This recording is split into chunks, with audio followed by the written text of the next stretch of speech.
जो पूरा जो Iran US Israel versus Iran, ये जो पूरा वॉर चल रही है, कॉन्फ्लिक्ट चल रहा है, अब तो खैर वॉर का रूप ले ही चुका है। क्या लीगैलिटी है, कितना लेजिटिमेट होता है किसी भी कंट्री के अगेंस्ट एक वॉर डिक्लेयर कर देना?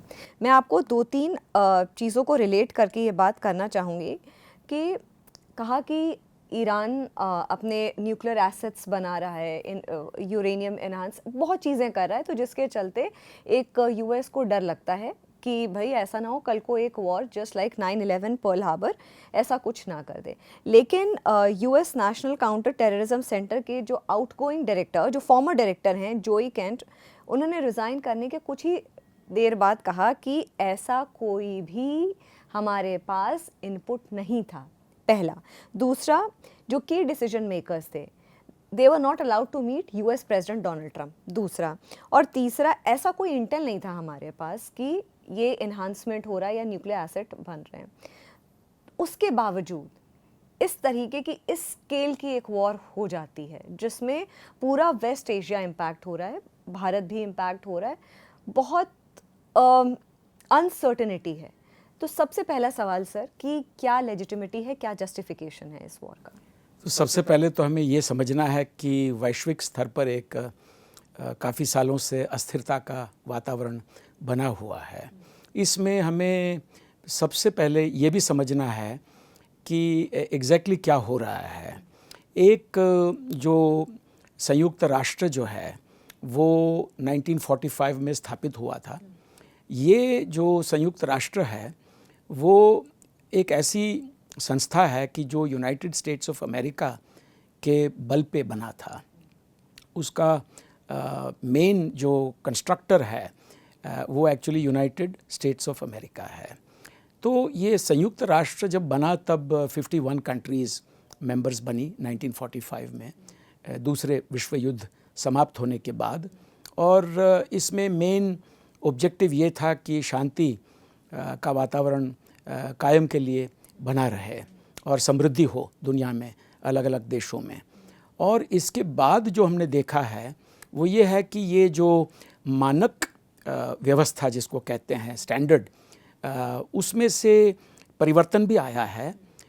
हकीकत में पिछले 80 सालों में वैश्विक स्तर पर अनेक बदलाव भी आया है और कई देश जो आज उभरती हुई शक्तियां हैं वो उस वक़्त उभरती हुई शक्ति नहीं थी, वो न्यूली इंडिपेंडेंट कंट्रीज़ थी जैसे कि इंडिया है।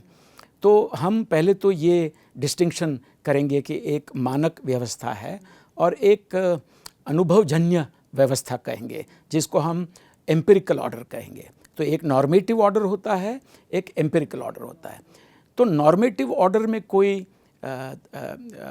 बदलाव नहीं आया है, वो वहीं के वहीं है।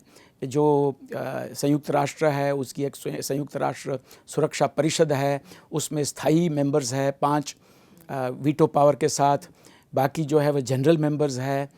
मगर जो बाहर की दुनिया है, जो अनुभवजन्य दुनिया है, उसमें तो कई देश आगे आए हैं। जो स्थायी देश थे उनमें से कई जो है वो कम पावर के हो गए हैं। ये एडजस्टमेंट जो है वो हुआ नहीं है यूनाइटेड नेशंस के लेवल पे। तो एक तो ये एक तनाव का मुद्दा है। दूसरा तनाव का मुद्दा ये है कि पिछले 80 साल में यूनाइटेड स्टेट्स की वजह से यूनाइटेड नेशंस बना, वो सबसे शक्तिशाली देश था उस वक़्त 1945 में।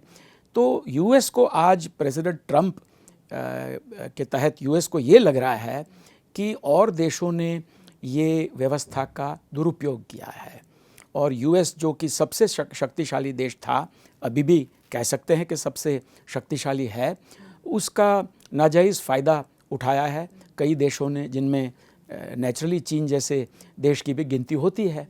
तो प्रेसिडेंट ट्रंप जो है वो ये एम्पिरिकल ऑर्डर में एक्शन ले रहे हैं। अभी उन्होंने अपने लेवल पे तय किया है कि जो नॉर्मेटिव ऑर्डर है, जो कि मल्टीलैटरलिज्म हम कहते हैं यूनाइटेड नेशंस वाला, वहाँ पर कोई फ़ायदा नहीं है क्योंकि सब इक्वलाइज हो गए हैं। जो परमानेंट मेंबर्स है वो एक दूसरे को काटते हैं वीटो पावर से। तो यूएस जानता है कि उसके पास इस टाइप की शक्ति है, तो क्यों ना जाके बाहर की दुनिया में जिसको हम एम्पिरिकल ऑर्डर कहेंगे, वहाँ जाके इस शक्ति को आजमाएं और फिर से पूरी दुनिया के साथ यूएस का जो रिलेशनशिप है उसके ऊपर रीसेट का बटन दबाएं।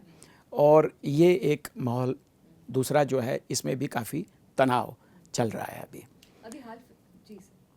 बात जब ईरान की हम करें तो मेन तो ये चीज़ है कि जब कोई भी देश किसी देश के साथ, खास करके दो देश मिलके एक कोई देश के साथ अगर युद्ध करता है, तो उसका जो फाउंडेशन है वो क्या है, वो हम थोड़ा रिसर्च भी कर सकते हैं। तो एक तो है यूनाइटेड नेशंस का जो चार्टर, यूएन का जो चार्टर है, उसमें article 2 within brackets clause 4 ये कहता है कि no country should use force against any other country. तो ये तो प्रोहिबिट करता है use of force against any other country. मगर आर्टिकल्स 39 से लेके 51 तक यूएन चार्टर की जो क्लॉजेज है, वो चैप्टर 7 के अंडर में आती है और उसमें यूज़ ऑफ फोर्स परमिटेड है। और यूनाइटेड नेशंस का सिक्योरिटी काउंसिल तय करता है कि जब किसी कंट्रीज़ को ऑथोराइज़ करना है टू यूज़ फोर्स।